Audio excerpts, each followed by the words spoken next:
SKTV first செய்திகள். ஆசிரியர் Sadiq Ahmad, வாசிப்பவர் ஜாஹிதா ஜலால்தீன்.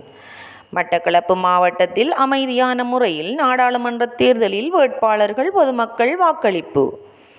ஐக்கிய சமாதான கூட்டமைப்பின் 4ஆம் இலக்க வேட்பாளர் முன்னாள் உற்பத்தி திறன் ஊக்குவிப்பு அமைச்சர் பஷீர் ஷேகுதாவூத் அவர்கள் வாக்களித்தார்.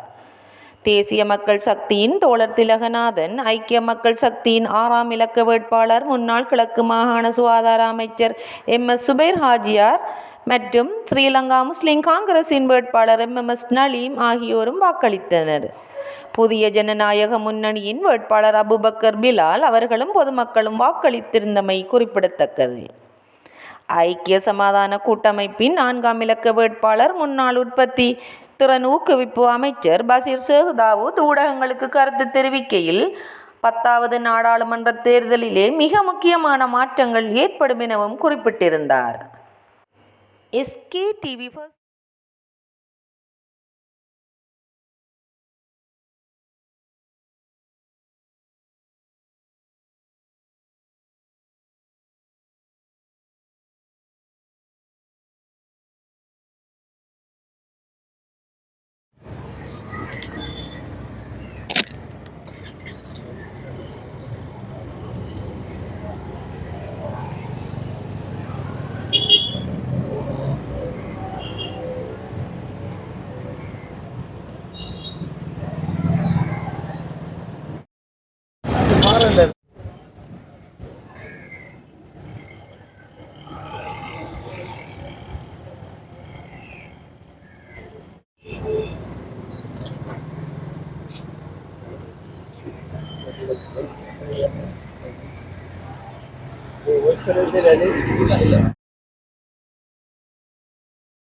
மன்ற தேர்தலிலே மிக முக்கியமான மாற்றங்களுக்கான வாய்ப்புகள் தென்படுகின்றன.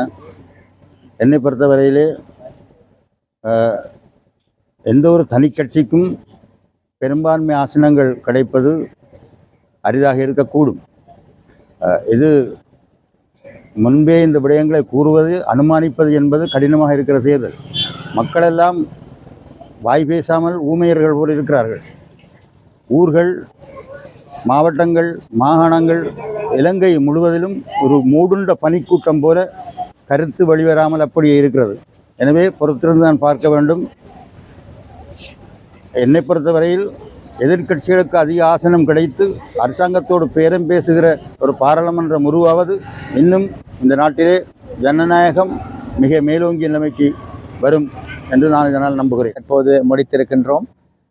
இந்த தேர்தலை பொறுத்தவரையில் தேசிய மக்கள் சக்தி என்றுமே காணாதவாறு மட்டக்களப்பு மாவட்டத்திலே 1ஆம் இடத்தை கட்டாயம் பெற்றுக்கொள்ளும் என்பது தற்போது தகவல்கள் மூலம் உறுதிப்படுத்தப்பட்டிருக்கின்றது. ஆகவே இம்முறை தேர்தல் என்பது மட்டக்களப்பு மாவட்டத்தை முற்றுமுழுதாக மாற்றி அமைக்கின்ற ஒரு தேர்தலாக இருக்கும். ஆகவே அன்புக்குரிய தோழர்கள், தோழிகள் அனைவரும் இந்த சந்தர்ப்பத்தை பயன்படுத்தி அனைவரும் திசைக்காட்டிக்கு முன்னால் ஒரு புல்லடியை இடுவதன் மூலம் இந்த நாட்டில் நடைபெறவிருக்கின்ற அனைத்து மாற்றத்தின் பங்காளிகளாக நீங்கள் மாற முடியும். நீங்கள் அளிக்கின்ற ஒவ்வொரு வாக்குகளும் இந்த நாட்டின் மாற்றத்துக்காக அளிக்கப் போகின்ற வாக்கு. நீங்கள் அளிக்கின்ற ஒவ்வொரு வாக்கும் இந்த நாட்டில் இருக்கின்ற ஏழ்மையை ஒழிப்பதற்காக நீங்கள் வழங்குகின்ற வாக்கு. நீங்கள் வழங்குகின்ற ஒவ்வொரு வாக்கும் இந்த நாட்டிலே இருக்கின்ற ஏதோ ஒரு ஏழை மாணவன் பல்கலைக்கழகம் செல்வதற்காக நீங்கள் சுகாதாரத்தை பெற்றுக்கொள்ள வழங்குகின்ற வாக்கு. ஆகவே இது ஒரு தனிப்பட்ட ரீதியான ஒரு கருத்தாக நீங்கள் கருதாமல் ஒட்டுமொத்த இந்த இலங்கையின் மாற்றத்துக்காக நீங்கள் வழங்கப் போகும் வாக்கு. ஆகவே உங்கள் பெருமதியான வாக்குகளை மட்டக்களப்பு மாவட்டத்தில் மட்டக்களப்பு மாவட்டத்தில் நிச்சயமாக தேசிய மக்கள் சக்தி முதலிடத்தை பெற்றுக்கொள்ளும். முதலிடத்தை பெற்றுக்கொண்டால் ஆக குறைந்தது 3 ஆசனங்களுக்கு மேல் தேசிய மக்கள் சக்தி பெற்றுக்கொள்ளும் என்பது தற்போது உறுதியாகி வருகின்ற பாராளுமன்ற தேர்தல் வழமையாக இன்று காலை 7 மணிக்கு ஆரம்பிக்கப்பட்டு மக்கள் மிக உன்னிப்பாக தேர்தல் வாக்களித்த வண்ணம் இருந்தனர். இருந்த போதிலும் காலநிலை சீரற்ற நிலை காணப்பட்டதால் தற்போது வாக்களிப்பு மந்தகதி நடைபெற்று கொண்டிருக்கின்றது. இருந்தாலும் மக்கள் நினைக்கின்றேன் மழை நிறுத்தப்பட்டவுடன் அவர்கள் மீண்டும் வாக்களிப்புக்கு சென்று வாக்களிப்பார்கள் என்ற நம்பிக்கை இருக்கின்றது. குறிப்பாக தங்களது வாக்குகளை மக்கள் எல்லோரும் வாக்களிக்க வேண்டும் என்று விசேடமாக பள்ளி வாயில்களில் ஒளிபரப்பின் மூலமும் மக்களுக்கு உலமாக்கல் செய்தி விடுத்த வண்ணம் இருக்கின்றார்கள். எவ்வாறாயினும் மட்டக்களப்பு மாவட்டத்தில் எங்களுடைய ஐக்கிய மக்கள் சக்தியுடைய வெற்றி உறுதிப்படுத்தப்படும். இன்ஷா அல்லாஹ் எமது மாவட்டத்துடைய பாராளுமன்ற உறுப்பினர் பதவி எங்களுடைய கட்சிக்கு நிச்சயமாக கிடைக்கும். அதிலே மக்கள் மிக தெளிவாக இருக்கின்றார்கள். அவர்கள் டெலிபோன் சின்னத்துக்கு வாக்களிக்க வேண்டும். சஜித் பிரேமதாசவுடைய கரங்களை பலப்படுத்த வேண்டும். விசேடமாக அகில இலங்கை மக்கள் காங்கிரசுடைய தலைவர் ரிசாட் பதீன் அவர்களை குறைந்த அளவு 9 பாராளுமன்ற உறுப்பினர் பதவிகளை எமது இந்த நாட்டிலே எங்கள் கட்சியினூடாக அவர்கள் பெற்றுக்கொள்வார்கள் என்ற நம்பிக்கை எங்களுக்கு இருக்கின்றது. இன்ஷா அல்லாஹ். மட்டக்களப்பு மாவட்டத்தில் குறிப்பாக மட்டக்களப்பு மாவட்டத்தில் எமது கட்சி ஒரு ஆசனத்தை பெற்றுக்கொள்ளும். இருந்த போதிலும் எமது கட்சிக்கு கூடுதலான வாக்குகள் கிடைக்கும் பட்சத்தில் நாங்கள் 2 ஆசனங்களை எதிர்பார்க்கின்றோம். தமிழ் மக்களும் முஸ்லிம் மக்களும் இந்த தேர்தலில் சஜபை டெலிபோன் சின்னத்துக்கு வாக்களிப்பதில் மும்முரம் காட்டி வருகின்றார்கள். அந்த வகையிலே நிச்சயமாக நான் நினைக்கின்றேன் 2 ஆசனங்கள் பெறக்கூடிய வாய்ப்பு எமது கட்சிக்கு இருக்கு. மக்கள் சக்தியுடைய பாராளுமன்ற உறுப்பினர்கள் எண்ணிக்கை எமது கட்சியை பொறுத்த வரைக்கும் அதிகமாக காணப்படும்.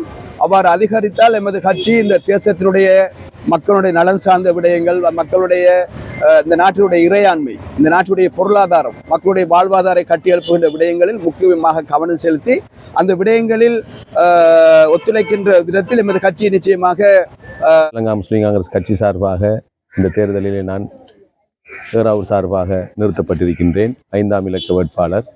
அந்த அடிப்படையில் இது முஸ்லீம்களுக்கான ஒரு பாரிய ஒரு தேர்தல். ஏனென்று சொன்னால் இது எங்களுடைய முஸ்லீம் பிரதிநிதித்துவத்தை பாதுகாக்க வேண்டும். ஏனென்றால் கடந்த காலங்களிலே எங்களுடைய சமூகம் பல்வேறு பிரச்சனைகளை, பல்வேறு இன்னல்களை, துன்பங்களை, பல்வேறு நிர்வாக பயங்கரவாதம் என்ற போன்ற பல விடயங்களை நாங்கள் சுமந்தவர்களாக, தாங்கியவர்களாக இந்த சமூகத்தின் முன் இன்று உங்கள் முன் எங்களுடைய மக்களுடைய ஆதரவை கேட்டு நாங்கள் வந்திருக்கின்றோம்.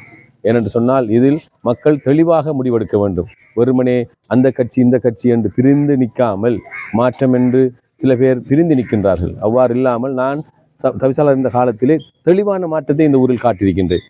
மாற்றம் என்று சொல்கின்றவர்கள் வந்துதான் மாற்றம் காட்டுவார்கள். ஆனால் மாற்றத்தை செய்துவிட்டு தான் இந்த தேர்தலில் நான் வந்திருக்கின்றேன்.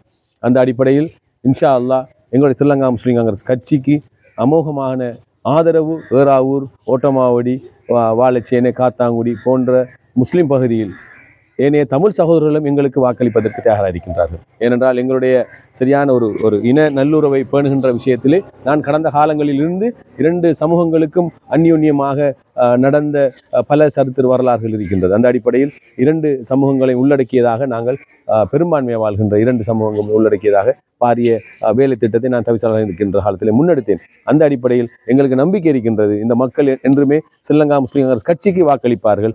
நாங்கள் கணிசமான ஆதரவை இந்த ஏறாவூர் மக்கள் எங்களுக்கு வழங்குவார்கள் என்றால் ஸ்ரீலங்கா முஸ்லிம் காங்கிரஸ் கட்சி 2 பிரதிநிதித்துவத்தை பெறும். அந்த வகையிலே எமது மண்ணுக்கும் அந்த பிரதிநிதித்துவம் கிடைக்க இருக்கின்ற நல்ல செய்தியை இன்ஷா அல்லாஹ் நான் இந்த இடத்தில் பதிவு செய்கின்றேன். அத்தோடு மக்களுடைய வாக்களிப்பு வீதம் இதுவரைக்கும் மழை காரணமாக மந்தகதியில் காணப்படுகின்றது. ஆகவே தயவு செய்து இது எங்களுடைய உரிமை போராட்டம். அதனால் அனைவரும் ஒன்று சேர்ந்து உடனே 24 பாராளுமன்ற தேர்தல் வாக்கெடுப்பு இடம்பெற்று கொண்டிருக்கின்றது. இந்த வாக்கெடுப்பில் எங்கள் கட்சியான சின்னத்துக்கு அதிகமான மக்கள் வாக்களிப்பதும், அதேபோன்று மொத்தமாக வாக்களிப்பு மந்தமான நிலை காணப்படுகின்றது. ஒன்று மழையின் காரணம், அது வாக்களிப்பு வீதத்தை மிகவும் குறைக்கக்கூடிய நிலைமை காணப்படுகின்றது.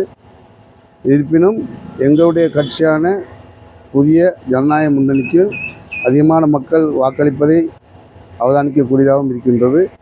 அதே நேரம் நாங்கள் பெரும்பாலும் குறைந்தது 2 ஆசனங்களை எடுக்கலாம் என்றும் எதிர்பார்க்கின்றோம்.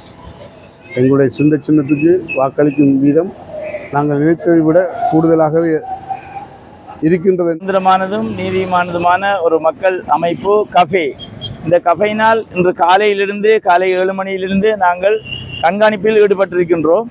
இந்த கண்காணிப்பு நடவடிக்கைகள் சுமார் நாங்கள் இதுவரை ஒரு கணிசமான அளவு பார்த்திருக்கின்றோம். பாடசாலைகள் வாக்குகள் சுறுசுறுப்பாக நடந்த போதிலும் சாதாரணமாக ஒரு 13% வாக்குகள் தான் அளிக்கப்பட்டுள்ளதாக, 9 மணி காலை 30 மணி வரையும் 13% ஆட்கள் அளிக்கப்பட்டுள்ளதாக நாங்கள் அறிகின்றோம். நான் நினைக்கின்றேன் பின்னேரம் இது அதிகமாக சராசரியாக மக்கள் வாக்களிக்க வேண்டும் என்ற ஒரு செய்தியாளர் சாதிக் அகமது தெரிவித்துள்ளார். தொடர்ந்தும் SKTV First உடன் இணைந்திருங்கள். வணக்கம்.